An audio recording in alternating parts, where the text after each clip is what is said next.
D'accord, puisque Sœur Belen n'est plus avec nous et que l'étudiant Santiago Caballero n'est plus à cette université, je vais réaffecter les étudiants à leurs patients pour le travail de suivi de ce semestre. Je pense que nous allons pouvoir nous organiser ainsi. Excusez-moi, mais nous allons tous être réorganisés, c'est ça? Je n'ai jamais dit ça, non? Non. Alors j'ai mal compris. D'accord. Nous allons donc nous organiser comme suit. Belki, Bustamante et Juliana vont s'occuper du soldat Rincon, ok?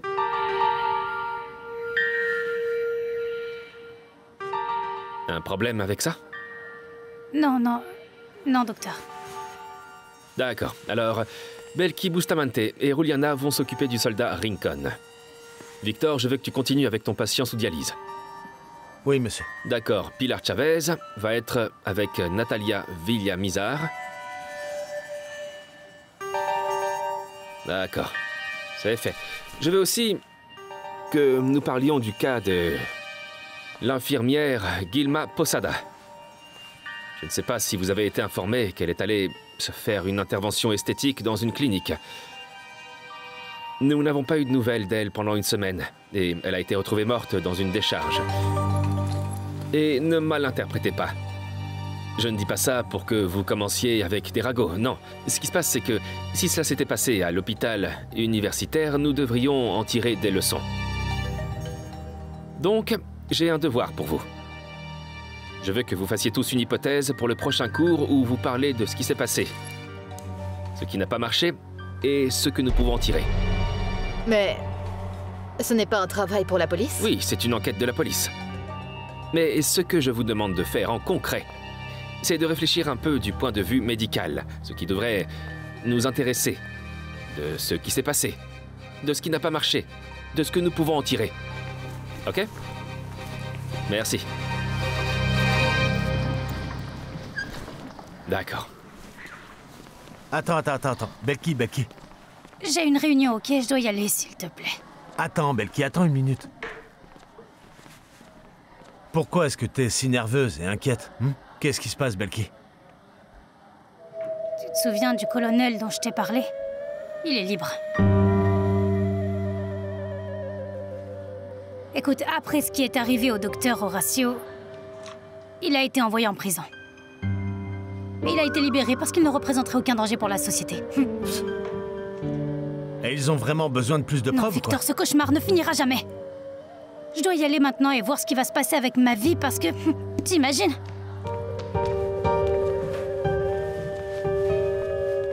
Barragan se sent probablement très fort en ce moment. Parce qu'il a défié la justice, la paix, et jusqu'à maintenant, les choses se sont passées comme il le voulait. Mais Alzate, tu crois vraiment qu'il va redevenir violent?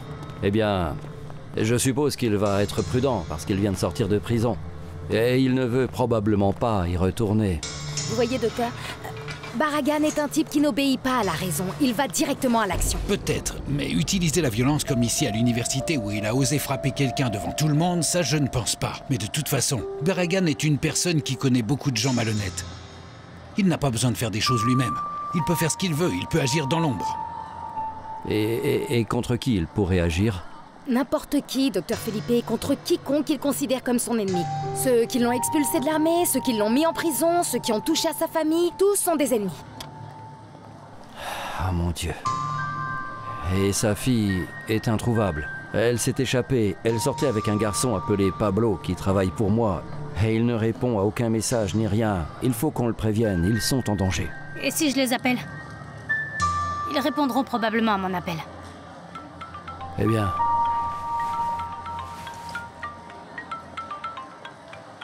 c'est la femme d'Angela Barragan. Excuse-moi.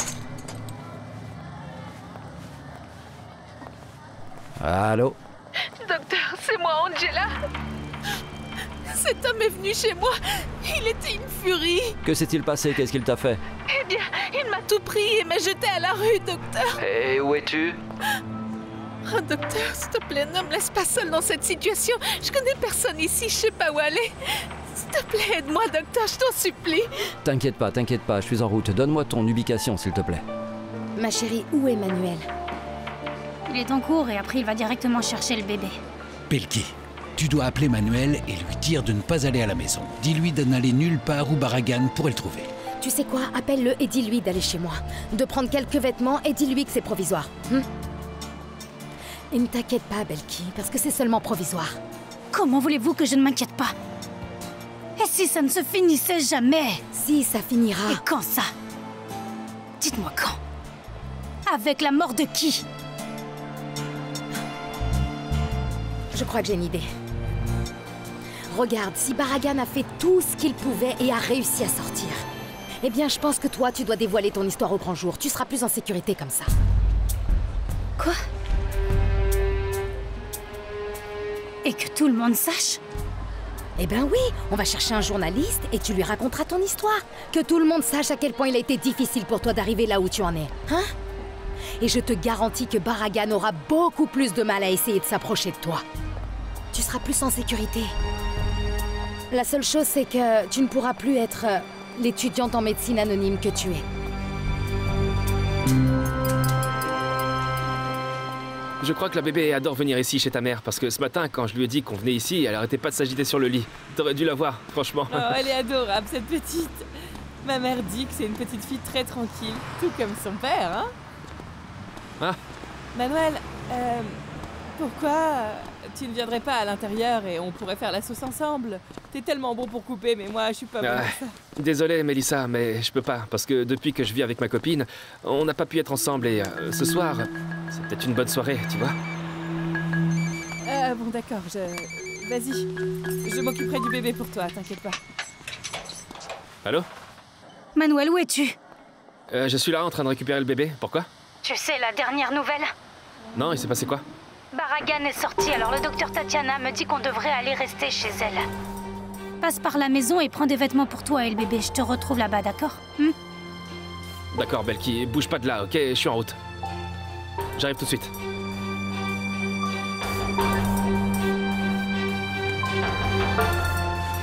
Vas-y, ma chérie, hein? Ne t'inquiète pas. Pense bien à tout ce que je t'ai dit. Moi, je dois aller avec le colonel au bureau du procureur pour savoir ce qui s'est passé et pourquoi ils ont fait ce qu'ils ont fait. Pourquoi ça, docteur? Parce qu'ils sont tous corrompus, c'est pour ça. Ce n'est pas vrai, Belki. Ils ne sont pas tous corrompus. Bon, d'accord, quelque chose de louche a dû se passer ici et nous devons enquêter. Je comprends ta déception. À quelle heure tu finis? À 5h30, car je dois faire un suivi d'un patient. On sera là à 5h30 précise pour te récupérer. Ne reste pas seul et pense bien à ce que je t'ai dit. Parce que si tout le monde connaissait ton histoire, peut-être... Ah oui, oui, docteur. Oui, bon, je vais y réfléchir. Le docteur Montealegre m'attend maintenant. On y va, colonel. À plus tard. Au revoir et merci.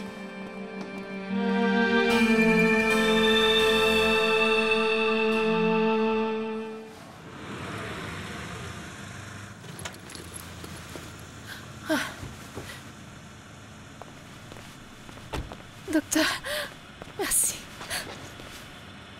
Oh, merci d'être venu, docteur. Non, je suis content que tu ailles bien. Grâce à Dieu, elle t'a rien fait, hein? Ah, tu crois que ce n'est rien? Il m'a mise à la porte. Il m'a interdit de revenir au bureau. Regarde, c'est la seule chose que j'ai pu prendre. Merci beaucoup d'être venu, docteur. On réglera ça plus tard. Grâce à Dieu, elle n'a pas fait toutes ces choses que tu pensais qu'il ferait, hein? Il est dangereux. Nous trouverons une solution à ça. Pour l'instant, viens. Oh, docteur. Merci. Merci beaucoup. Regarde, la touche ici. Mon cœur va exploser. Je suis tellement nerveuse. Mon cœur bat trop vite, beaucoup. tu vois.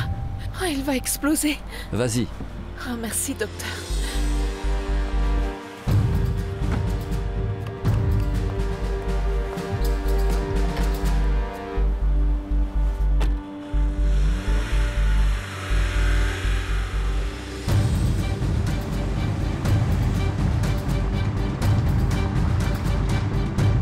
Bien sûr, c'est important. Merci beaucoup.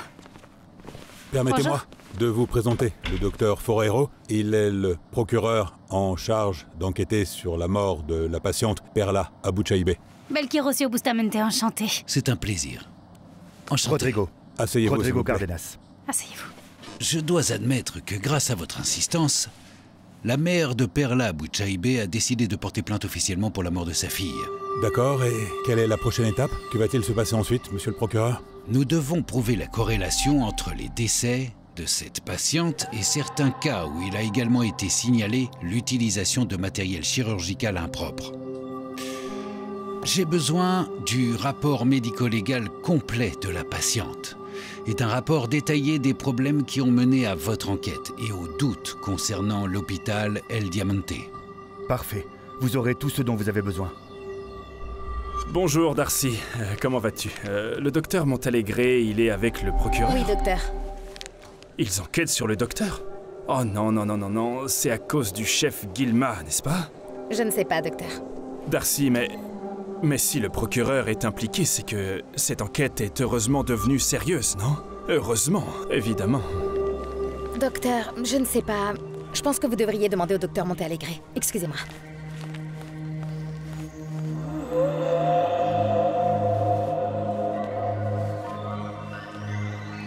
En vous écoutant parler, je dois vous demander votre opinion sur une situation. L'infirmière en chef de la salle d'urgence de cet hôpital a été retrouvée morte dans une... Son corps est-il à la morgue maintenant?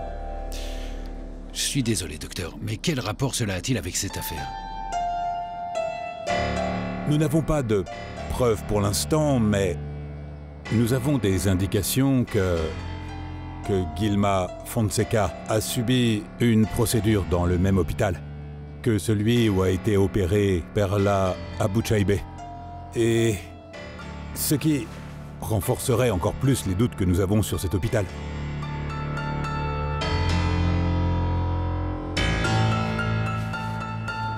Docteur, je ne sais pas quoi faire. Je n'ai personne ici. Je n'ai nulle part où aller, ni amis, ni famille, rien. Oui, t'inquiète pas pour ça, Angela. Regarde, je vais t'emmener dans un endroit où tu pourras être en sécurité pour l'instant, et ensuite, on trouvera une solution plus permanente.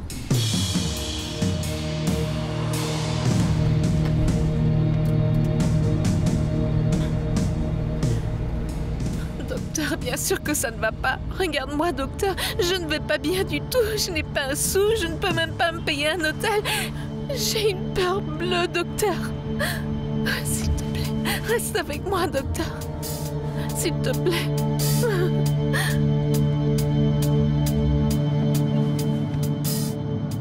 Oui? Monsieur? C'est ça. Enchanté, je suis le docteur Herminio et je voulais juste vous faire savoir que je suis à votre disposition. Je suis vraiment intéressé par la résolution de l'affaire du chef Guilma. J'ai découvert que sa mort avait un lien avec la clinique El Diamante et cette question ne me laisse pas dormir car malheureusement c'est moi qui l'ai orienté vers cette clinique. Je suppose que vous n'auriez aucun problème à parler formellement avec nous de tout cela au bureau du procureur.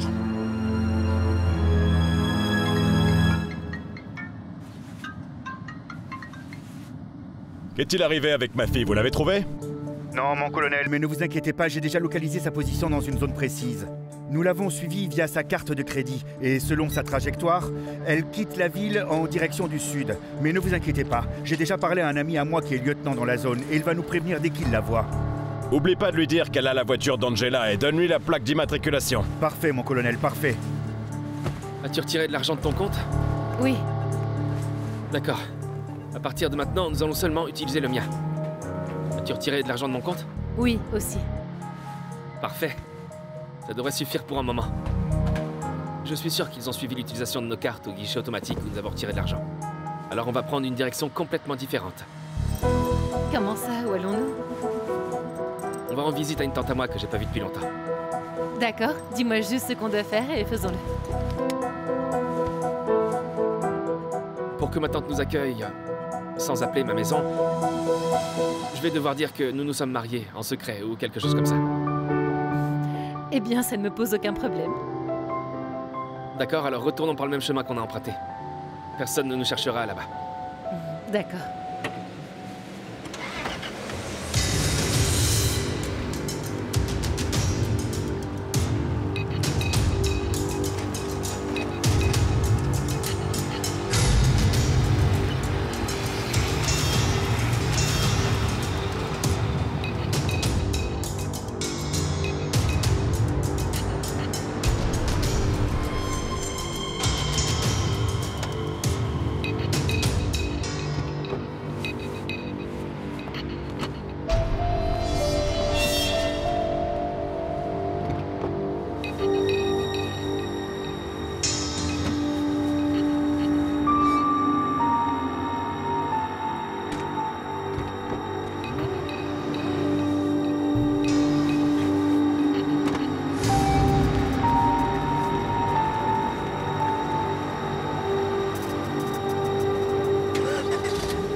Aimeriez-vous un lit double? Oui, matrimonial. Non, non, c'est uniquement pour la dame. Et merci de facturer sur cette carte de crédit.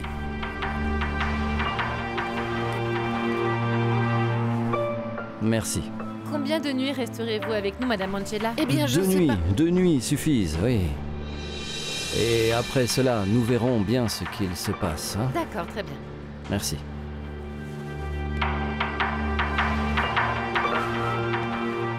Docteur, je ne veux pas être insistante, mais 2 jours, ce n'est pas suffisant. Tu comprends que je n'ai nulle part où aller? La seule chose à laquelle je pense, c'est retourner à Villa Vicenzo. Mais non, je n'y retournerai pas seule. Seulement si tu viens avec moi. Non, eh bien, je ne peux pas. Je dois rester ici, m'occuper des choses. Qu'est-ce que tu veux dire, docteur? Je pensais qu'on était ensemble là-dedans. Crois-moi, nous sommes ensemble là-dedans. Mais s'il te plaît, comprends que je suis ton avocat. Et je dois m'occuper de ton affaire, et les gens ne peuvent pas savoir pour toi et moi. Personne ne doit savoir que nous sortons ensemble, tu comprends? Oui, docteur, mais 2 jours passent vite, si vite. Eh bien, je sais pas, on va devoir inventer quelque chose. Tu vas devoir m'aider avec ça, parce que je ne peux pas payer une semaine ou 15 jours ici. Est-ce que tu comprends? Je comprends. D'accord, mais pourquoi ne pas essayer de trouver une solution et réfléchir à l'idée que peut-être tu peux rester chez un parent ou quelqu'un que tu connais? Madame, voici votre clé. D'accord, allons-y. Voilà, tenez. Merci de signer ici, s'il vous plaît. Bien sûr. Merci. Merci à vous. Voici ton sac et ta clé. Comment ça? Tu ne vas pas rester avec moi? Non, je ne peux pas. Je viens de te dire que personne ne doit nous voir ensemble. Oh, docteur, allez, ne sois pas méchant. Qui va nous voir là-haut? Reste un peu, docteur. Allez. D'accord. Oui, ne sois pas méchant avec moi.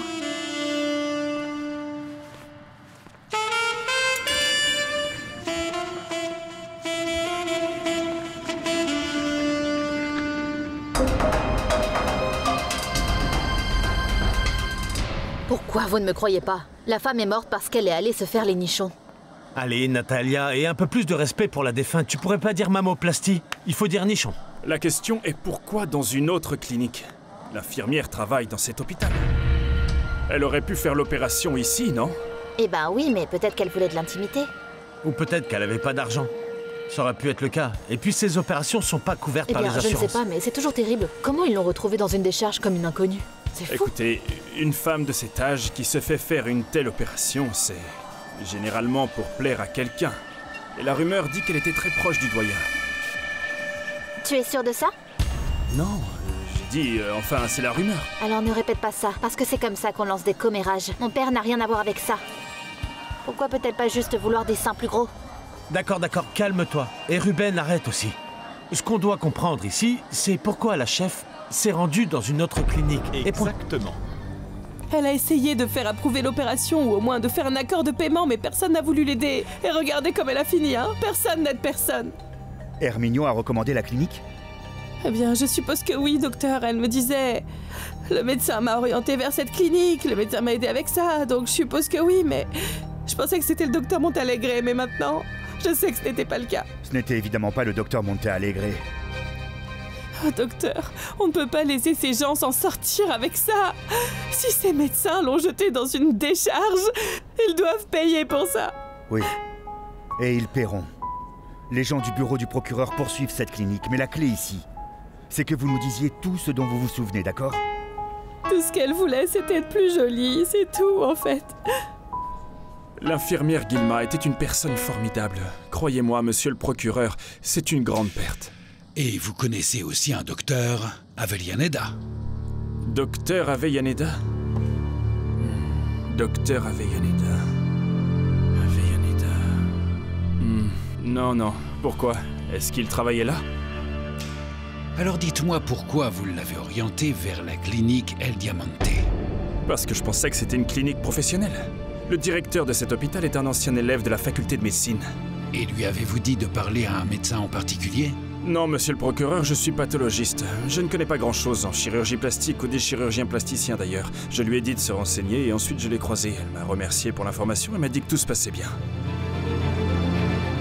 Je suis vraiment inquiet parce que...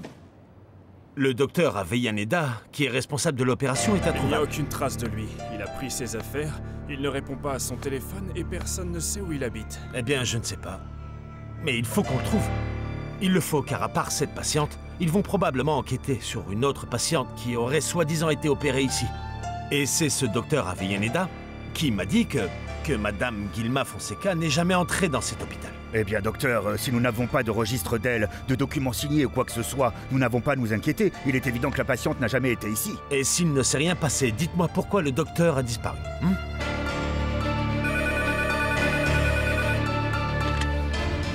Oui.